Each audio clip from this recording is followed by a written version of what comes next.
on this computer. Perfect. Cool. So hi everyone.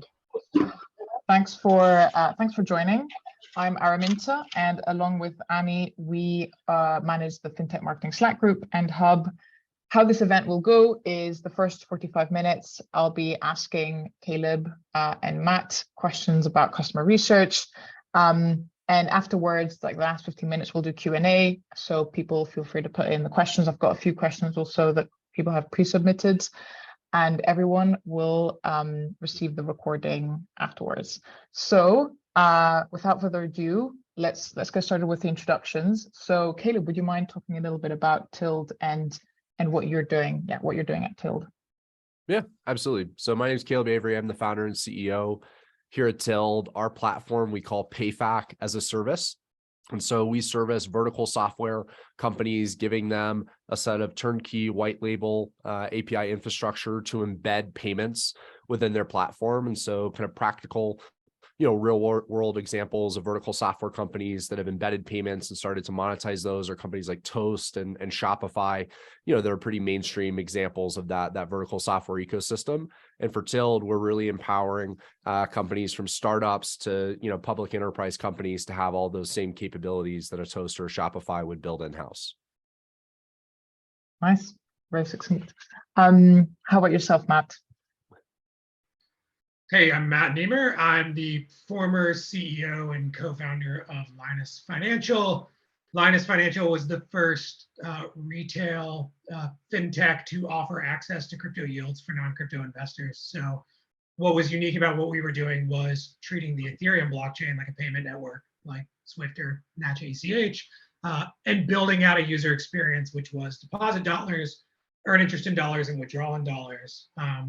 We began about a year ago building a robo-advisor, and then we exited in an acquisition to Celsius Network in May of this year. So right now I'm currently doing some consulting and just kind of figuring out what the next thing is, either startup or go in-house. So Amy was the one who suggested we put this panel together as she's part of our Slack group, because what we want to do with this talk, I guess, this panel event, is to compare two different ways of doing customer research. Caleb had one way of doing it, and Matt's as well, and I think they were both very effective, obviously, and really interesting. So I thought it'd be cool for each of you to explain your process. What did that look like? And I'll start with you, Matt. Sure. I mean, we can define it as a few different phases of the company. Originally, we had a concept which was, offering a new type of yield to a retail investor that had no interest in accessing crypto markets. So when you look at a risk curve available to the average investor, it's a high yield savings account, and then a big jump from that to a stock bond portfolio with an advisor or a self-directed brokerage account. The first thing we did was just try to reach out to community, friends and family, that sort of thing. You get the predictable, nobody's going to want this. So you kind of want some non-biased feedback. And we started paying for SurveyMonkey surveys. Just, is this something you're interested in? Would you be willing to forego some security, take on more risk for greater yield? Testing some assumptions around how high of a return was in that too good to be true level. Once we launched our beta and started taking on our early customers, we actually found that was a little bit low. Another thing that happened was we founded the company in 2019. So everybody knows what happened in 2020. I took the opportunity to put my Calendly link on our marketing website. So I was following some people on Twitter that were trying to fill some free time, who were saying, hey, here's my Calendly link, let's chat about whatever.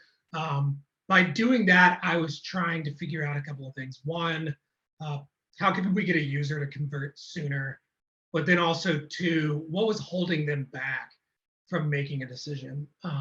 And one of the things that we found was ultimately what we started developing was this spouse test, which was everybody's got another person in their life they want to gut check their investments against, whether that's a best friend, parent, coworker, or spouse. They want to make sure they're not an idiot. And so what we came up with in doing this was really a way to adjust our marketing website to make sure that we can convert faster and reach a larger audience. When we decided to expand product, we were originally thinking, what if we offered more types of yield, differentiated by risk? So people were saying, we wanted better returns. We were reading that as, okay, we want a 4% rate, which is what we were at, but then also we want maybe like a 6% rate. You start butting up against, the efficiency of a return at that point. And then when we started talking to people about where they were putting other funds, we found out they were using us as an original stepping stone into crypto markets. And then from there, going into a speculative position in Bitcoin, Ethereum, Solana, what have you.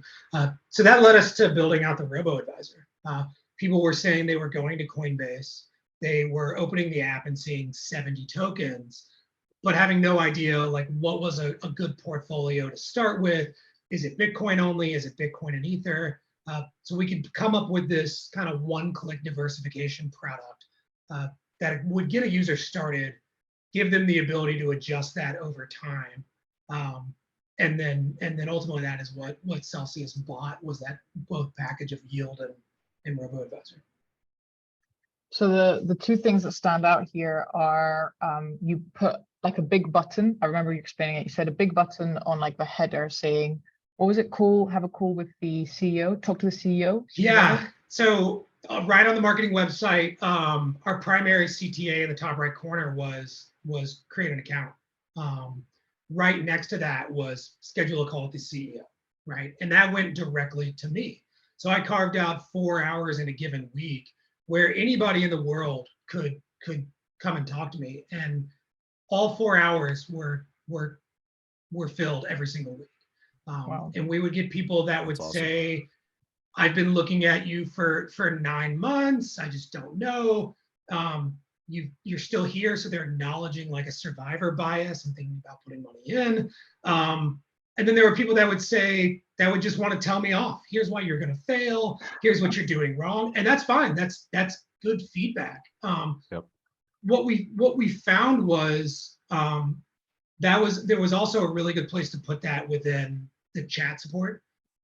So like a number of young fintechs, we had intercom that would pop up if you were searching the main page of the marketing website for more than 5 minutes, then it automatically pops up. Do you have any questions? We never automated that. It was me and my co-founder, and this got really busy at certain times.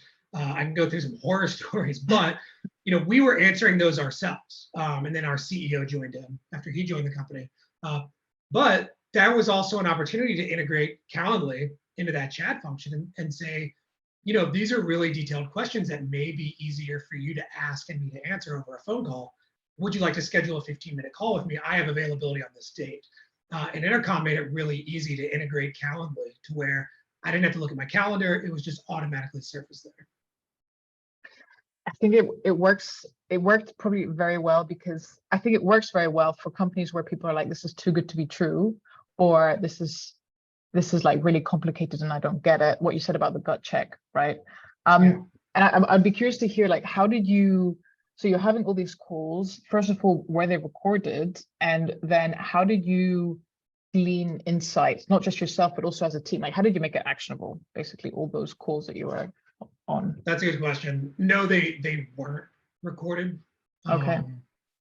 I there's enough privacy concerns, and people tend to get a little standoffish when you start recording something.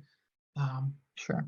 I did work. I had a sales job for about 6 months out of college, and I do remember the feeling of recording those calls. It was with the Chicago Tribune, inside sales, recording those calls, and then weekly we would all sit around and we would listen to each other pitch, right?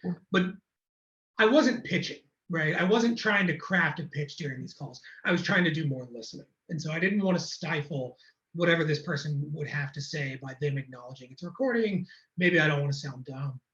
What I would do is 15 minutes is a nice window where, one, you're really only going to cover so much. There's me saying, here's kind of what this is about. This is an open forum. Let me answer any questions you have. there were oftentimes people were just like, hey, I don't know. I just wanted to validate that you were real. So going back to process, I would just take diligent notes immediately after I would get off the call, and just automated it in Calendly to give me 5 minutes if they were stacked up. And then weekly, when we would have a team call, I would just sit down and go through, this person's saying that something in the app's broken. This person's saying that they can't withdraw, and that's making them really nervous. This person's saying, these words that could lead to a short adjustment in the marketing website. We could address this higher up, maybe above the fold, even, and be able to convert people of this type faster. And we did find people really felt into neat little buckets. We weren't getting near infinite permutations of responses. We were getting really 5 or 6 differentiated categories of kind of why people were calling in. Wow, it's interesting. Caleb, what do you think about Matt's approach? And then what was your approach when you first started out, when you first started Tilled?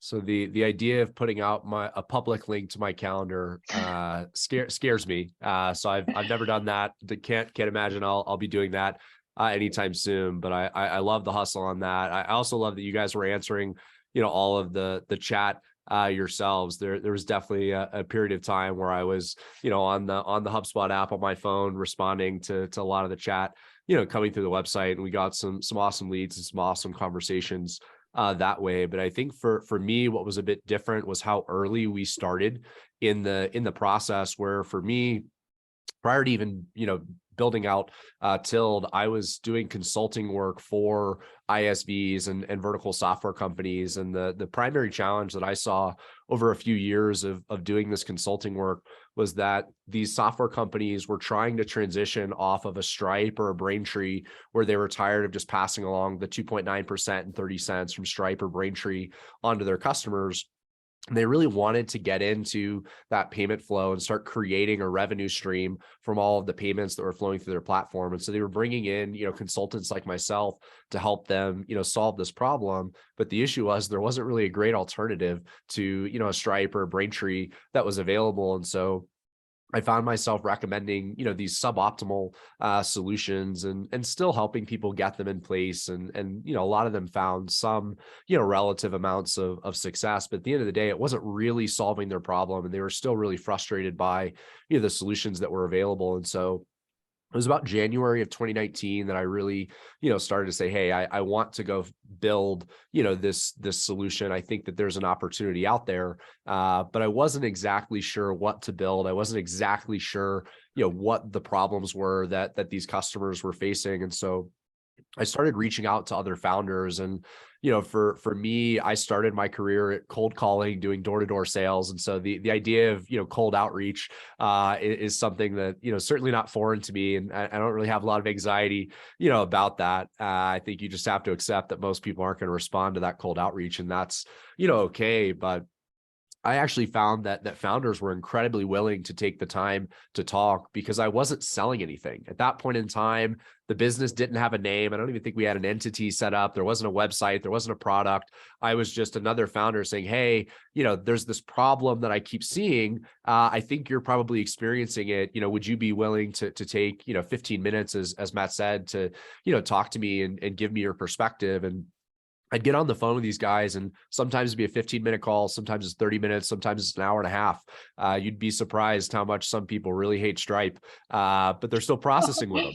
There's these guys doing hundreds of millions of dollars in volume that'll spend an hour and a half talking to a complete stranger about how frustrated they are, with the experience. And so for me, my process was really trying to dig in and get at the root of the problems that they were experiencing. Why are you frustrated with Stripe? Why are you frustrated with Braintree?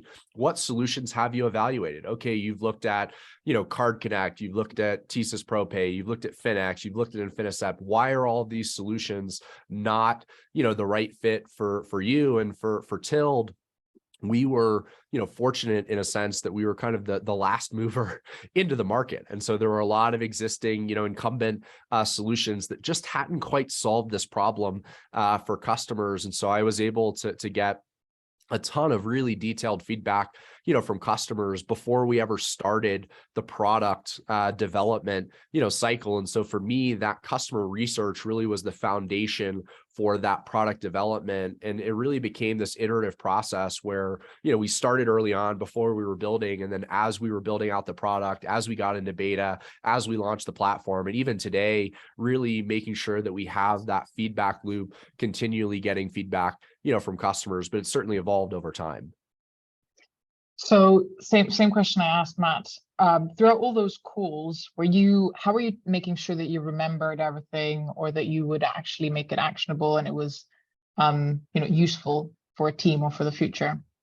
So we had a standardized format and list of questions, that we were going in and asking. And it wasn't necessarily that it was this inquisition or interview. We had kind of the standard list of questions that we wanted to ask. But I typically would start out just by asking them to share their experience. Who are you processing with, today? And, do you have any, frustrations or problems, with that solution? I would just take copious notes on these calls. And then I had some standardized questions that we would ask, on most of the conversations. And so we took some pretty documented notes on all of these conversations, so that as we added more people to the team, or as we were providing feedback to the developers or to the product team that were working on, the build out, we had all of this, very specific feedback, from customers on features that they wanted, or things that they didn't like, or things that they liked, about the existing solutions. And do you think, you being a founder, reaching out to founders, obviously they knew you were going to sell something, but do you think this is an approach that could work if you have a product and say you're not even a founder, you're like a marketer on a team, and you want to do this research? Do you think it would work as well? Probably not quite as well, to be honest. But I think it really depends on how you're framing, the request.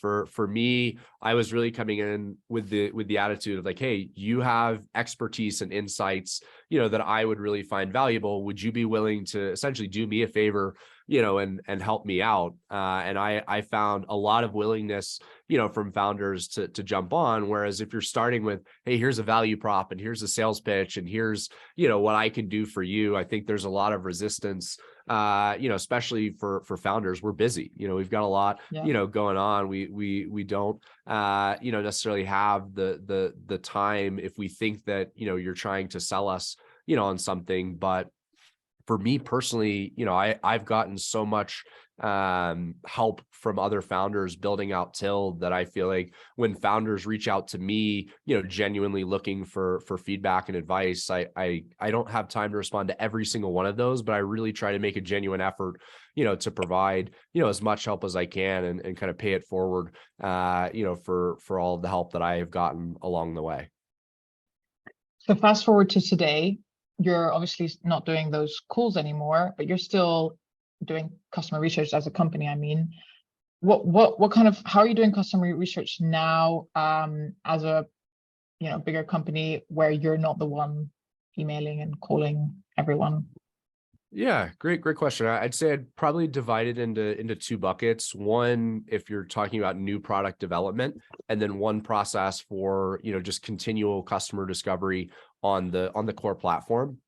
In terms of the kind of continual customer discovery process around the core platform, it's really making sure that we have a feedback loop from marketing, from the sales team, from the integration team, the implementation team, the support team, so that across the organization, as we're getting data from customers throughout the customer lifecycle, they're providing that feedback back to the product team. And while I'm not doing all of those calls, I still, even at this point in time, still have conversations with both prospects and current customers, trying to gain insights into what's happening on the platform, because I'm still making a lot of the decisions around the product roadmap. And so unless you have, that data and those insights, it's pretty difficult to figure out where to prioritize, the development resources for new features or bug fixes or whatever it is in the platform. And so it's really making sure you have that proper feedback loop. And then from a new product development perspective, I think for us, we have found that it's been really helpful to bring in consultants to help us run a more formal customer discovery process. But there's been a number of times where I've actually helped with that outreach, running the same process that I did, originally, that founder to founder outreach, saying, hey, we're considering, new product development. Would you be willing to, give us 15 minutes of your time to provide, some insights? And sometimes I hop on those calls. Sometimes I, introduce them to the consultant, but I found that outreach has worked, pretty well. And then, we've talked quite a bit offline about how helpful LinkedIn has been for Tild, in our approach. And so kind of throughout both the early days and today, LinkedIn is just a major factor in our go to market strategy, as well as that, customer discovery process where we put out a ton of content. It really drives a lot of customers inbound to us, that gives us that opportunity to get feedback, from more and more customers, especially earlier down the funnel. Mm-hmm. Yeah, and I do want to talk about your LinkedIn strategy and your content strategy. But before, I want to go back to you, Matt. And you mentioned when we discussed like a few weeks ago that what interests you is kind of how those calls, how you could extrapolate those into like a long-term strategy. So looking back now, how do you think, someone who's doing this kind of research, direct calls, how can they use that information that they learn to turn that into a proper long-term strategy for the company? Yeah, I mean, there's two components of that, and I'll go into the experience that I had at Linus on both sides, right? There's the customer discovery, and I don't think part of it is just figuring out who your customer is. So by having a dialogue with them, you don't have to rely on analytics on Facebook to tell you that they're within this demographic and located here, right? One thing we found out quickly just by talking directly to people was there was no shortage of people complaining about interest rates during the beginning of the pandemic. And so we could surface highly effective Google ads that would say, using those keyword search terms that they were using on the phone with us. We didn't have to sit around coming up with those ourselves. People were using them on their own. We could also ask them those questions directly. Then also when you talk to them, you have an opportunity to then follow up and say, okay, well, what are your needs? What are your long-term goals? What is it you're looking to do? One thing we found was education was really important to people. Going back to that spouse test that we designed, people didn't want to be little experts in what we were building, but they wanted to know enough to not sound like an idiot. Okay, that's going to define exactly how much education that we're going to put on our website, which is really important for a product like ours, which is something new that is an alternative to the existing offerings. So part of our battle was just educating users. But then longer term product roadmap, going back into, we were completely wrong in thinking about yield. And if we had listened to people originally face value, what the words they were using with me was, I want a better return. Cool, let's dig into that. Are you willing to take on more risk?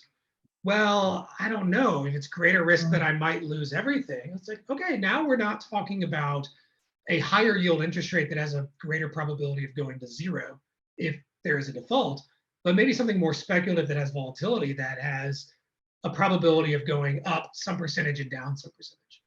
And that led us to the robo-advisors. So I don't think we would have gotten there just by having an intercom conversation of like, hey, tell us about what you want to see us do. We had that. It was automated. If somebody was on the platform for 90 days, they automatically got a link to review us on Trustpilot. And then after 120 days, we solicited feedback. All of this was automatic. And people would say, higher rates would be great. Or, other assets. Cool, right? Like, let's dig into that. Well, people are willing to do that once. People aren't very responsive to you calling them directly. We had one investor, really smart person. He works in B2B sales in the mining industry. And he said, why don't you just call people up?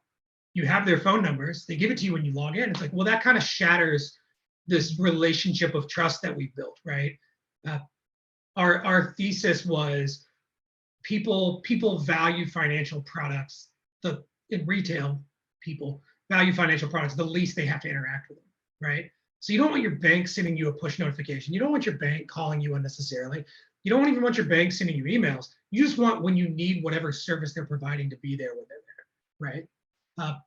But the reason I bring that up is because if we had called them, they would have been more standoffish, similar to had we hit record when talking to them. So honestly, I know this is not a strategy that would work for Tild, right? B2B, totally different. But what worked for Tild in one capacity, in a B2B strategy, worked for us with investor outreach. So I'm not shocked to learn that some of this early CEO outreach you did was successful. Finding investors was extremely easy during the pandemic. We live in a world where everybody is one message away. You can DM them on Twitter. Their emails are generally on a website. And if they're not, they're pretty easy to guess.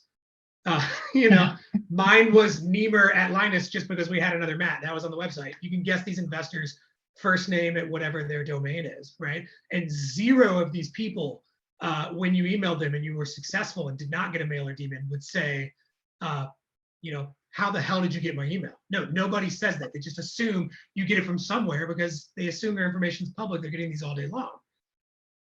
With investors, one problem we had, and I'm interested in kind of Caleb's experience here. As the pandemic sank in and a lot of people were sitting at home with time to kill, I had no problem getting people on the phone, right? I could fill my entire day late into the evening with people that were just looking for a distraction. I then had to come up with a framework of okay, well, if everyone's getting on the phone, that's no longer a productive use of my time to talk to anybody, right? There was a period where every conversation I can have is productive because I can't have enough conversations. Pandemic hits, that inverses, right?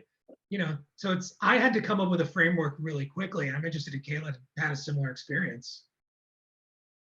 Yeah, for me, I think just given the life cycle stage of where we were in the company when COVID started, we had, I think, 3 employees in the business, and I was not currently out fundraising. We were still self-funding the business. I started my investor outreach in July of 2020. And similar to what you're saying, I started with cold emails to investors. And so that was how I started, my original, pre-seed, fundraising process was just by finding what investor emails I could, out online and just cold emailing those investors and setting up conversations. I think for me, just given that I wasn't starting kind of, March, April of 2020, we had already gotten to the point where investors were starting to think about writing checks again, and the markets were starting, to open back up. But it was still a weird time. I mean, I was the first fully remote check that a lot of our investors wrote where they never met me, in person, and just building that trust over Zoom enough for people to send you millions of dollars is a pretty unique, experience. And there's still some of those investors, from that round a few years ago that I haven't met, in person. But I think for me, I actually found that was incredibly valuable, having that ability to be able to fundraise over Zoom, where for me, I had, at that time, my son was probably, 4 or 5 months old. And so the idea of doing, investor roadshows and traveling to New York for a week, and San Francisco and Boston and Chicago just wasn't really something that was, all that appealing or even necessarily possible, for me. And so I feel like COVID really created the ability for one, for me to fundraise from home. And then 2, I think for a lot of, Bay Area or kind of the big city, investors, they were much more open to taking calls with founders that weren't located, in their core markets, which, not to say that they weren't pre-COVID, they were just much more willing, post-COVID to do that. And so being located in Colorado, that was no longer, a major disadvantage, from a fundraising process, and didn't create, this need for me to be traveling around to raise capital. Yeah, we had a similar experience. If you don't mind if I follow up. Yeah, go on. I didn't meet our investors until post-COVID, and I never have met our acquirers in person, right? Which is incredibly rare. I, at the time, was in Nashville, Tennessee. That's yeah, crazy. and like you, when COVID hit, there was a moment of like, this really levels the playing field for me. We were an early stage company with limited capital. I before that was trying to stretch a travel budget to be as productive as possible, and realizing I can't be everywhere. And then all of a sudden COVID hits, well, I can, right? And the scarce resource right now is time, which I have infinite of. I was fortunate that I don't have children, right? I have an understanding partner that knew I was going to disappear till probably 9 o'clock at night.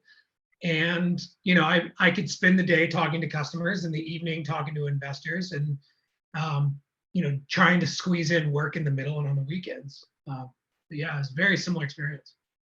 It's really interesting. The time efficiency piece to me is actually pretty fascinating when you think about a fundraising process, you know, when you're doing it over Zoom versus, you know, traveling around, where, you know, if you're going to San Francisco, you know, how many meetings are you really, you know, able to pre-schedule and fit in, especially if you're having to travel around, you know, the city to different places. Whereas, you know, I can fit in 10, 12 plus investor calls, you know, in a day if I really want to. And so I feel like it allowed, you know, people like myself, frankly, to really condense, you know, that fundraising process, but also cast a much wider net. When you think about that process of fundraising and how much rejection, you know, you face in that process, you know, I'm sure it took me over 100 calls, you know, to raise that first round of funding, but I was able to do that in a pretty short amount of time by being able to pack that in, you know, over Zoom.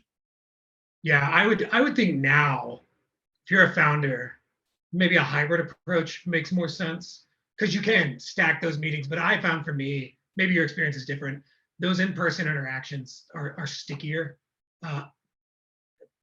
Example, I was in New York for a conference at the end of September, was at a meetup after the conference, and an investor was like, oh, hey, how are you doing? And I was like, you got to give me some information about who you are. I have no clue. And then he connected the dots. He's like, yeah, we connected on Zoom. And it was probably a day where I had 4 or 5 calls. And after the second call, I can no longer remember who I've said to what. And that third call is dangerous, because it's like, I'm in my head talking out loud. I'm having the internal dialogue of, have I already said this to this person? Am I saying the same thing just over and over again on this call, or did I say that twice already to someone else?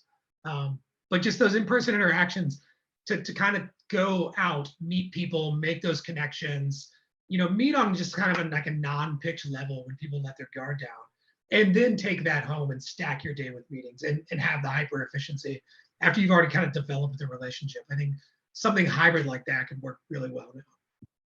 Yeah, I totally agree. I mean, I think for me, I've really tried to use conferences as that way to build a lot of those relationships with investors, and really prioritize folks that I've already given the pitch to. We've already done, you know, a Zoom call, that they're familiar with Tild, they're familiar, you know, with the story, but then, you know, get together with them, you know, at a conference, and really just spend time, you know, getting to get to know them a bit better, so that when I am fundraising, you know, not only are they familiar with Tild and the pitch and the story, but we've had, you know, a connection, and you certainly, I think, build a deeper, you know, connection, being able to spend, you know, that time in person. As nice as Zoom is, it's not the same. Yeah, I just to steer it back to customer research, yeah. if you don't mind, Yeah, guys. Yeah. I know it's really interesting, but you know, I'll go back to customer research, just because that's what we wanted to talk about today. But there's one topic that I will ask, one question that I'll ask both of you, because I think it's an important one, is when you were doing, both of you, these calls and chatting to people, I think it's quite important to ask the right questions. It seems like, Matt, you were saying you have to ask questions that are going to tell you about product strategy, and Caleb, you were saying, you know, you have to ask questions that are truly going to give you the insights that you're looking for. So even pre-product. So I'll start with you, Caleb. What are your tips on making sure that you ask the right questions when you're doing customer research, whether it's B2B or, well, in your case, it is B2B. So yeah, what are your tips on that?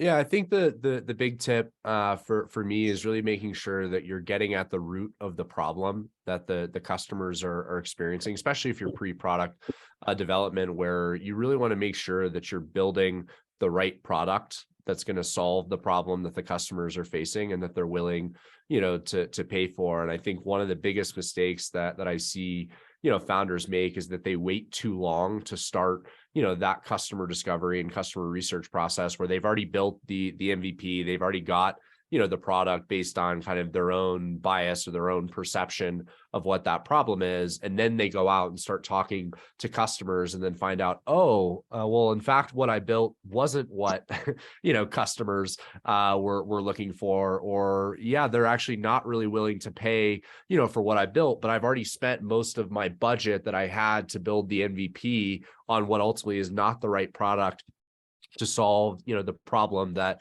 I thought my customers had, or the product that I built doesn't actually really address the root, problem that the customers are facing. And so until you really have that crystal clear understanding of that problem, that your customers are facing, I think a lot of times you'll find that the people end up building, the wrong thing. Yeah, there's a very good book on this topic, The Mom Test. I don't know if you've read it, where the author really breaks down questions that can avoid any bias, and also because in general, when you do customer research, the other person is going to tell you what you want to hear rather than the real truth. So that's why you have to be a bit careful, right? What about you, Matt? What are your tips on this question, like asking the right questions? So we created really well-defined user personas. Mm-hmm. Even went as far as to, give them an avatar, a photo, build an empathy mechanism, a backstory, to make sure that when we were doing outreach, we were targeting the right people, right? Because I think that's as much as focusing on the right question. But two, especially when you're early, there's SurveyMonkey surveys are really cheap. And so you really have unlimited data sets that you can go out. I think a mistake a lot of people make is they try to answer too many questions at once, which is, how do we define the entire product? How do we define the entire UX? So let's overload somebody. And I would say solve one problem per survey, right? And ask the same question 6 different ways, 5 different ways, right? Someone's going to get fatigued after 5 or 6 questions. You're going to want to have some demographic info, and you're going to want to ask the question multiple ways just to eliminate, any inconsistencies and how they approach the problem. But that's what we did early on, and what we found was what people actually had a problem with, what their actual frustrations were, what their underlying knowledge was. For example, our target market couldn't give you a textbook definition of what inflation is, but they understand how it works. Yeah, things are getting more expensive, right? And this is before we were talking about inflation like we are now. This was inflation was neatly 2%, but a high yield savings account was paying 1%, right? What we were able to figure out was people understood that was a bad investment. They didn't understand the risk of what the alternative was, and also the absence of having resources made that risk seem even riskier than be perceived as riskier than it actually was. Okay, cool. We have a perception problem. Now we can tailor our questions within the next batch of surveys to that. And that was before we even tried to acquire a customer, right? The early customers were definitely friends and family. You want to focus them. They're going to be biased in their results, and you're going to want to acknowledge that. We focus them to UI, UX feedback, right? What was hard to use? What was not clear when you walked in? What was clear after I explained it, right? What would you change? What is unlike anything else you're using? And then later on, we would do a similar thing. We would outreach to different services, different people in our network, and say, is there anybody we don't know who has no interest in this product that we could show some UX screens to and get some feedback, right? So somebody completely biased in the other direction of they're not going to be your cheerleader, those people are going to be the most honest. We probably learned that just from taking phone calls and people's willingness to just want to tell me that I was wrong, which is shocking. But yeah, I mean, if you hear that, you start having a conversation of like, okay, well, you're telling me you're never going to use this product, but I'm saying if I can answer these few questions for you and tweak it this way, that it might be something you're interested in. That's a huge gap. You're going to make a lot more progress there. Sounds like, so you used multiple different ways of gathering customer research. You did calls, you did surveys, you did UX design interviews. Were there any other? Yeah, one-on-one interviews. One-on-one interviews. Anything else that you did that kind of completed that picture of the customer persona?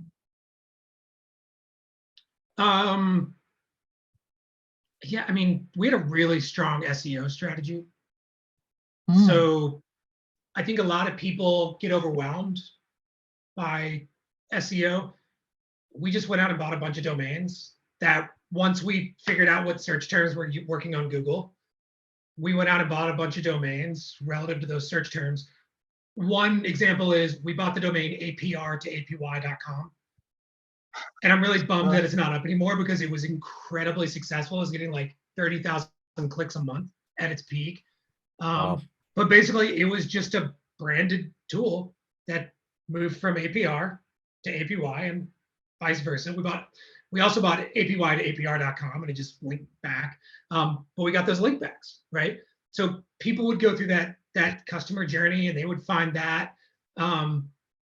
Talking to influencers, we found people viewed their peer groups or their influencers as a peer, trying to get write-ups in periodicals, things like that. So we could fill out the SEO search so that when a user identified a complaint, searched Google for a resolution, we would pop up as a keyword search term. They would go to our marketing website. They would then go do external research about us, and there was this whole breadth of knowledge about us. Our opinions, people we know talking about us, people we don't know with glowing raving reviews about us. And then also that we're participants in other ways, right? These guys are demonstrating value and their expertise with these tools that they've built. And then all those are linking back, pushing getlinus.io to the top. So we did not beat Linus Torvald. There's a YouTuber named Linus that we did not beat. But if you're on the first page above the fold, 3, 4, 5, 6 is a huge difference. One thing I will say we messed up was making the domain getlinus.io. Memory recall, people start typing in Linus. The browser does not auto-populate Linus with getlinus. I would think about that. Interesting. Yes. So you did. Okay. What about you, Caleb? Did you do? So obviously you had calls. You have what you're working on now. Is there anything that you've seen? Any other kind of customer research approaches that you've done that you have found has been really helpful, really useful? I guess one of the strategies in terms of just getting in front of folks that we haven't really touched on was really LinkedIn for us. I mean, we did a bit of SEO optimization, but I think we just found so much success on LinkedIn that really that's where we focused our efforts in the early days. For us, the first couple of posts that I put out about Tilled and about introducing this concept of PayFac as a service, we had something like 40 software companies come inbound to us, reaching out, wanting to learn more about what we were building. And so it became this funnel for us where, I mean, I started advertising that probably 7 months before we even had the beta version of our product available. And so it really was this incredible supplement to the cold outreach, that I had done earlier on in the process, where we had this steady stream of customers that were coming to us, where we knew that the messaging and the positioning that we had created was really resonating, with these customers, just because they were coming, inbound, to us. And we got a lot of research or a lot of insights at that point around, that first version of the product that we were getting ready to release, to the point that we ended up holding back the beta launch because we had such good feedback that we felt like, hey, this version that we're about to release really isn't solving the problem completely. And we feel like, with a few more months of development, we'll actually be coming out to the market with a much better version, of the product. But, frankly, without LinkedIn, we wouldn't have had the volume of clients and the diversity of clients coming to us that we would have gotten that feedback. I think one of the things that's fairly unique about Tild is that we serve a very diverse group of B2B clients where, I think it's something like 60 plus industries that we have the ability, to service at Tild. And the reality is, while there's a lot of commonality across, those customers, there's also a lot of specific features and functionality, that each of those different users and those different industries need. And so we were able to take in all of that feedback and then really start to develop a verticalized approach where then as we started to realize, hey, these are the, let's say, top 5 industries that we really want to focus on. Well, let's make sure that we're getting the right feedback from customers that are actually in these specific industries and taking a more targeted approach to the types of clients that we were really making sure that we were soliciting feedback and then really acting on, the feedback from those customers in those specific verticals to make sure that the product, is really built with their use case in mind. Yeah, so let's dive into your LinkedIn strategy and your content marketing strategy as a whole, which all your clients are inbound. And I remember from what you told me, your sales team is like your marketing team is way bigger than your sales team, and you haven't had to do any outbound, something like that. Is that right? Like how have you set up your content marketing? Yeah, certainly. So, for us, the first, I'd say, 12 months of our go-to-market strategy was about 98% inbound, which is pretty wild, given the kind of B2B nature of what we do. And it's surprising to almost everybody that I talk to. And the reality is that wasn't plan A for how we were going to go, to market with the business. The first, decks that we went out and, raised money on were based on this outbound, targeted strategy. But the reality was, as we started to develop content and put the word out on LinkedIn, we just started to see the effectiveness of this content marketing strategy. And for me, there's a couple of things that I learned. One, it actually takes quite a while to develop a base of content before you're really ready to start releasing that out. And so for us, we started, I'd say, about 12 months before we even released the first blog on the site. Wow. I was working with a ghostwriter. We were recording these interviews, and she was developing, this content for us to make sure that once we started to put out the content, we had, the kind of regular cadence of content available to release. And so that was kind of thing one. Thing two, I don't think I realized in the early days how long it would take to build up the audience online.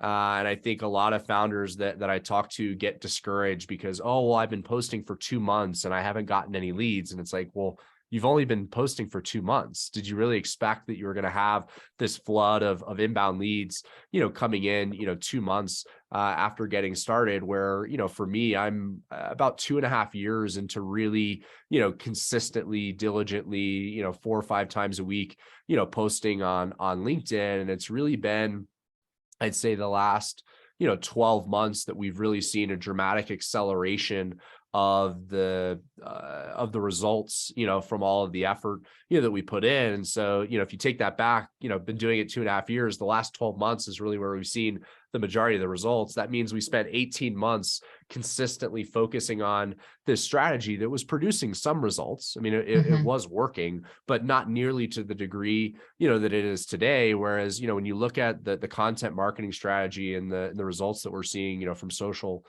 today, it's pretty insane. But it's taken, years of time and energy and diligence to really build that up to the point where, it's such a core part of our strategy today. And it's more than just that you're getting inbound leads. It's that these leads are like, you don't even need to do any selling. Like, they just want to purchase immediately. So it's more than just leads. It's like immediate customers, right? And I think that content marketing strategy where, we're doing blogs, we're doing ebooks, we're doing podcasts, we're doing webinars, like this, we're putting out content that our, potential customers, potential investors, potential employees, potential partners are able to consume that content and really get a great understanding of what Tild does, how we compare and compete against our competitors, and really where we fit into the ecosystem before they ever get in contact with somebody at Tild. And so it makes that sales process so much easier, where you mentioned earlier in the conversation that our marketing team is about 4 times the size of our sales team. And so for us, we've been able, including managers and directors, there's 4 guys on our sales team. And so it's a very, very small, part of our organization, because these prospects are coming in, they're so highly qualified, and they already know so much about, the product, that when they're coming in, to us, it's still a consultative sale, but they're already so well educated that we don't need this, massive number of resources to be able to handle that demand. Yes, it's Tild is a poster child, or poster of like what to do with content marketing and in a B2B space. Because this is exactly what I support as well, but a lot of people don't believe that it's possible. But you're able to prove that it is, and that's why it's really exciting to see. And now I follow you on LinkedIn, and I see what you're posting. And I think what's really interesting is that you don't post. It's not like PayFac as a service every day. And you're not talking about the product every day. You talk about your family. You talk about what you're doing. So is there a strategy there, or is there like a specific type of post that you're always thinking of, or how does that even come across? How does that even work, I guess, is my question also. Yeah, it's a great question. So, I mean, for me, the kind of, if you want to call it a strategy, the strategy that I put around is this idea of a personal brand. But really, it's just me being authentic. It's just me, being me. And the reality is, like, as much as I love Tild, like, I don't think about Tild 24/7. I've got 2 little kids at home. I love to golf. I love to spend time, with my family. And I think for me, what I found, over the years is there's that small percentage of people that say LinkedIn, isn't Facebook, and they're welcome to unfollow me. But the reality is, I think for most people, they really appreciate the opportunity to get to know me, as a person. I think the reality is finding that balance is the tricky part. People don't want, 7 days a week photos of my kids. That's not helpful. Then you're not learning, anything about Tild. But hey, a blog, a couple posts about Tild, and then on Saturday, picture of my kids doing a car wash, in the backyard, I think is a really healthy, mix. And I think we've seen, a lot of success, with that approach, just being authentic and really, being true to who I am as an individual, not just as, the founder and CEO at Tild. Yeah, no, I love it. That's great. Cool. So we have a few more minutes for questions. Those who are live here, you're welcome to post them in the chat. I also have some people have posted in the Slack group, so we've got some to cover.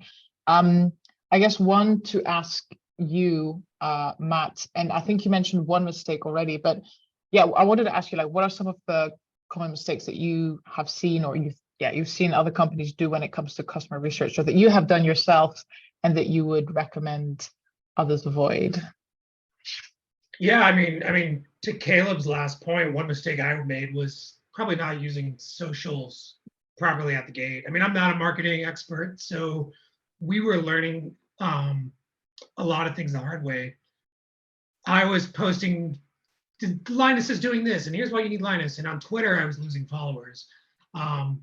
LinkedIn probably had better engagement, but people only engage with that. You're not going to get someone liking the same post every day. So it really took me a while to learn how to use those. One thing we did really well that I will point out is we weren't experts in using Google paid ads out the gate anyways. We paid somebody $1,000 just to set it up.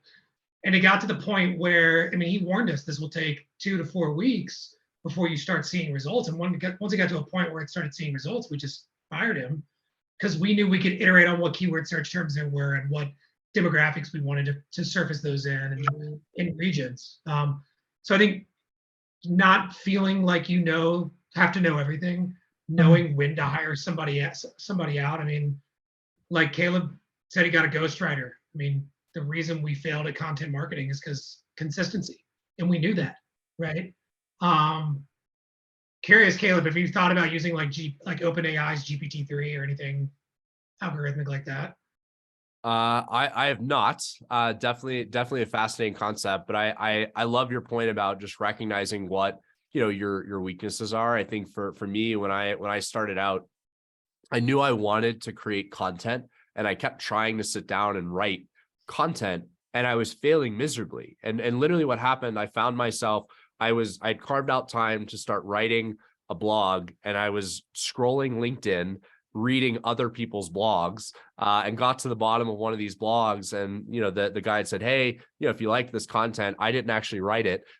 It was, this ghostwriter that created this content for me. And so I reached out to Megan, and that was how we got, connected to start writing together. But for me, I just knew that I was never going to have the ability to do that, consistently. And I think that's the same issue that a lot of people have with trying to start posting on LinkedIn. They're like, where do I start? What do I talk about? And so the advice that I've given to a couple of founders, you don't have to start by writing blogs and writing long form, posts. You can start by, liking and leaving thoughtful comments on other people's posts, just to at least get comfortable, putting your thoughts, out there. And then for me, I didn't start by posting my own blogs in my own thoughts. I started by posting other industry content that I thought was really relevant and interesting. And I'd write a paragraph.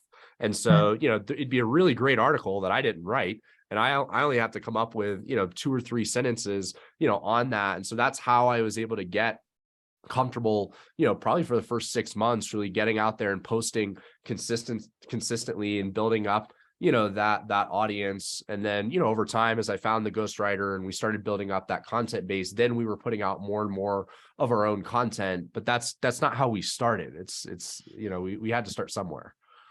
Yeah, I think a lot of founders find themselves wanting to create the content they're consuming, right? Which is, okay, I'm following these really niche experts, and I can put out the most brilliant thing, and then my customers are gonna find me through that. I was like, well, that's not what your customers are consuming, right? It's going back to like understanding what keyword search terms they're using, understand what they're reading, understand how they talk, understand where they are. And I think that's just kind of like the high level journey I think a lot of people get wrong, is assuming they know who these people are when largely they don't, because they're probably not in your direct circle. You're probably trying to target somebody who you're not directly connected with, and you need to find a way to reach them and hear their problems.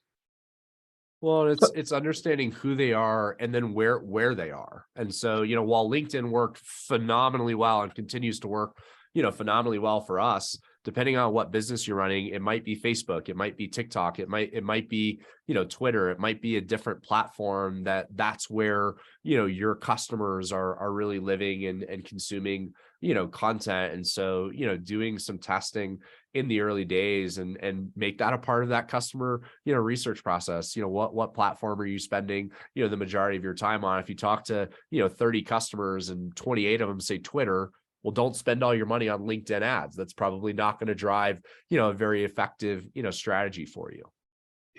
Yeah, that's a great point, right?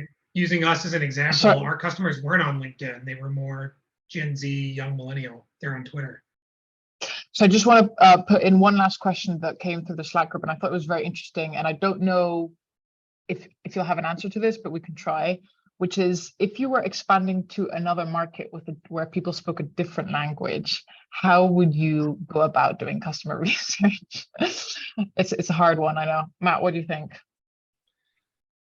So we experimented with this a little bit. I'll admit right now I don't really know the answer, but I can share what didn't work. What we were trying to figure out was, is there a demand for a dollar-denominated account with a high interest rate elsewhere in the world? Clearly, it's not the UK. Clearly, it's not Europe. Although now that the dollar and the euro seem to be parity, maybe that would be different now. Might be an opportunity now. We were driving a lot of traffic from sub-Saharan Africa.